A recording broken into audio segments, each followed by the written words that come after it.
I welcome you to our second session in thermodynamics. Sir, you please consider your own body. Suppose you are interested to know what happens when you are breathing in the air, what this air is doing. What happens when you are eating some food, when you are drinking some water in your body. You want to study about your own self. So your own self which you are studying has some boundary, that is exterior or skin of your body. This set of things which are under investigation is called as a system. When you are studying about your own self is your system. Okay, sir? Or if you are studying about a gas enclosed in a container fitted with a piston, now suppose you are heating it. When you are heating, the piston will move up. Can you observe it?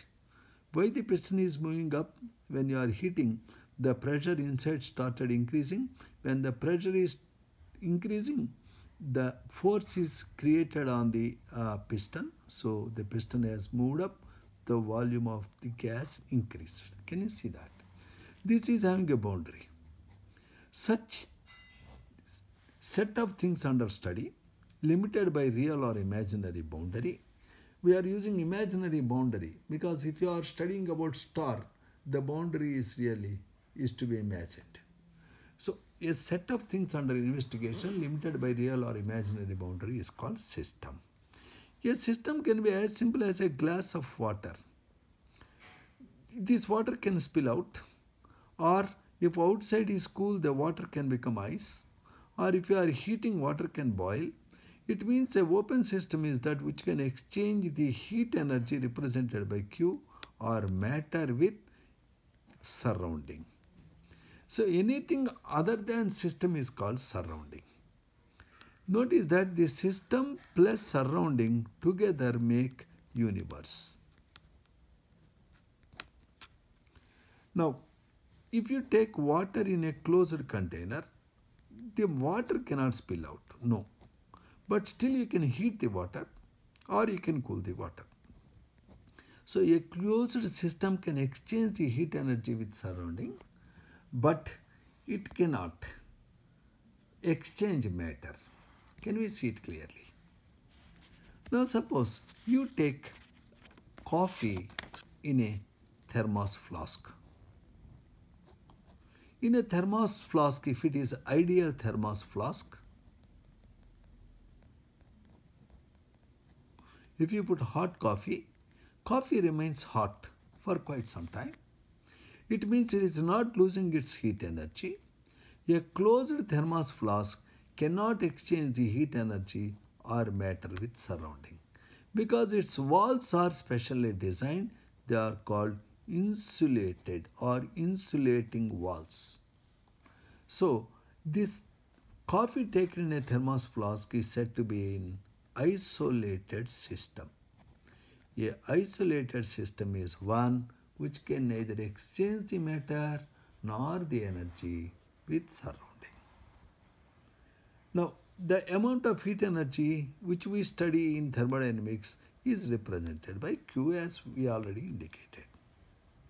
Notice, sir, if the system is getting heated up, if it is accepting or absorbing heat energy in a closed container or in a open container, if heat energy is absorbed, then we say Q is positive by convention. If the system is losing heat energy to surrounding, then we say Q is negative. Is that fine, sir? Suppose you have taken a gas in a cylinder. The cylinder is fitted with a piston. The piston can happily move if it is required without any friction. Now, when the gas enclosed in a container with the help of a piston is heated, then what happens? The piston moves up. Why the piston is moving up? As you are heating, gas particles start moving rapidly and they hit on the inside very rapidly. Because the force is exerted on interior of piston, the piston is moving up. Notice before heating there is certain pressure. Even after heating the pressure remains same. Only thing that happened here is piston moved up. It means volume increased. At a constant pressure, when a gas is heated, its volume is getting increased. Notice that the volume is increased because you are heating it and raising the temperature. Whenever a gas is expanded, its initial volume changes to final volume. Notice that the same container cross-sectional area is same, but it was the original volume. Now this is the increment in the volume. It is the extra length traveled by the gas. Can you see it really? Now let us examine the pressure of a gas means force applied by gas particles over unit area of the inside. Now when the volume increased, the change in the volume, the final volume of the gas minus initial volume, is represented by delta V. If you carefully observe, sir, the change in the volume is nothing but cross-sectional area of the container into change in the length. I would say that increase in volume is equal to the cross-sectional area of the container into the increment in the length by which the gas particles traveled. Can you see this, sir? Notice that if you are multiplying pressure with the change in volume, interestingly you are multiplying force per unit area, that is pressure, with area of the container into the distance or length traveled by gas due to this heating. If you carefully see, force into length or force into distance traveled is nothing but work done. Do you know what is work done, sir? If you take any object and if you apply some force on it so that it moves by a distance t, the product of force applied by you and a distance travelled by the object together make work done. Therefore, in thermodynamics, we often come across the term Q representing heat energy, whether it is absorbed or released by system, and work done. The work done may be due to expansion of a gas or it may be due to compression. When a gas is expanding, the work is done by the gas, work done by the system. When work is done by the system, when the gas is expanding, we give negative sign to W in chemistry. In chemistry course, we say that an expanding gas, when a system is doing work, W is negative. The physics people may take it otherwise because our system and their system can be different. For example, when you are talking of fan, when a fan is moving around, a physics man is more interested to know whether you are getting good supply of air or not. Is it not so? They design it in such a way. The purpose of fan is to supply you with air or something like that. But a chemist is more interested to know what is the material used, what is there inside the fan, what type of matter is used there, all that. We are interested inside. The chemist, physicist is interested outside. So our conventions sometimes can differ because if your reference frame is changing, then your science can also change. In chemistry, we say whenever a gas is expanding, work is done by the system, W has negative sign. Whenever a gas is compressed, when work is done on the system, the work done is given positive sign. Now we already said in thermodynamics, we are talking about system. Now a gaseous system is defined with respect to a particular pressure, volume and temperature. If we change the initial pressure, volume and temperature to a different pressure, different volume, different temperature, we say the state of thermodynamic system changes from one state to the other. So a thermodynamic state is defined by a set of variables: pressure, volume, temperature. In thermodynamics, we are always interested in which state it is. This is initial state, it is final state. And thermodynamic properties depend on the initial state and final state. How you have brought about the change, we are not interested. For example, let us see a property. Somebody is there in the top of a building and he is jumping onto ground. What happens? He will sustain injuries. The injuries he sustains depend on the height difference. If he is jumping from still steeper or from still higher altitude, the injuries can be more severe. Now, the injuries depend on his initial state and final state. How he reached this state?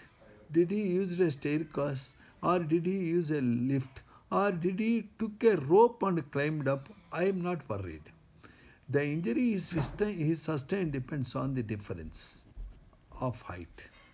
Notice that this property which depends on initial state and final state, but not on the path by which the change is affected, is called state function. The injury is sustained by an individual when he is jumping from top of a building to ground is said to be a state function. It depends on initial state, final state. It never depends on how the fellow reached there. Notice in thermodynamics we talk about state functions. There can be something that depends on the path. For example, work done by you. If you are using a lift, or if you are using a staircase, or if you are using a rope, the work done by you is differing when you are going from this state to this state. Work done is said to be a path function. Similarly, Q is a path function. But there are many properties which are termed as state functions. One such thermodynamic property is change in internal energy. The energy possessed by all particles of all components of a system, maybe mechanical energy, electrical energy, or electrostatic attractions, or anything, all kinds of energies of all particles of a system is called as internal energy. The absolute value of internal energy of a system we cannot find. When system goes from one state to another thermodynamic state, it is defined by a set of pressure, temperature, volume. It is defined by a different set of pressure, temperature, volume. When a thermodynamic system goes from one thermodynamic state to another thermodynamic state, change in internal energy can be measured. The change in internal energy or internal energy itself is said to be a state function. It depends on the initial state and final state, but not on the path by which the change is affected. These are state variables. Also, there are some properties which are termed as intensive properties. For example, you take temperature. You take water at say 40 degrees centigrade, a glass full of water. Another water sample in the same type of glass has a temperature of 60 degrees. Sir, if you mix up these two waters, what would be the temperature of resulting mixture? Definitely it is not equal to 40 plus 60. It can never be equal to 100 degrees. And also, the temperature of water, if I look at, does it depend on the amount of water? You can take a bucket full of water at 40 degrees. You can take only one drop of water at 40 degrees. Notice, the temperature is a property which is not dependent on the amount of substance. Such property which is not dependent on the amount of substance is called intensive property. Whereas if you are looking at mass of an object depends on the mass, amount. If you increase the amount, its mass will increase. Therefore, the properties like volume, like mass, which depend on the amount of substance are called extensive properties. Or a state variable can also be intensive or extensive. If you are looking at density, density of 1 kg of salt or density of 1 gram of a salt or density of 1 crystal of a salt can be same, because density is mass by volume. If you are increasing mass, volume will increase. If you are decreasing mass, volume will decrease. But mass by volume, density remain always constant for a given pure material. Therefore, density is an intensive property. So, the internal energy change can be extensive property, because more is the amount of substance, more can be its internal energy. However, see, we are buying apples. If you are buying 10 apples, if cost of each apple is 10 rupees, you pay 100 rupees to seller. If you are buying 20 apples, you pay 200 rupees. The amount which you are paying to the apple vendor depends on the number of apples you buy. Therefore, the money paid to apple vendor is a extensive property. Suppose you are buying 20 apples, 30 apples, 40 apples, but you want to know what is the cost of 1 dozen apples. Whatever the number of apples you are actually buying, but cost of 1 dozen apples in this case appears to be always 120. It means cost per dozen is not dependent on the number of apples you are buying. So cost per dozen, you can say, is intensive property. Similarly, entropy change per 1 mole, it is called molar entropy change or molar enthalpy change or molar internal energy change. Any change expressed per 1 mole is not dependent on the amount. Then that is called as intensive property. Notice that the internal energy change is extensive property, but molar internal energy change is intensive. Can you understand the difference? So these are some properties. Thank you very much. We continue more about thermodynamics and mathematical aspects in the next lecture. Thank you.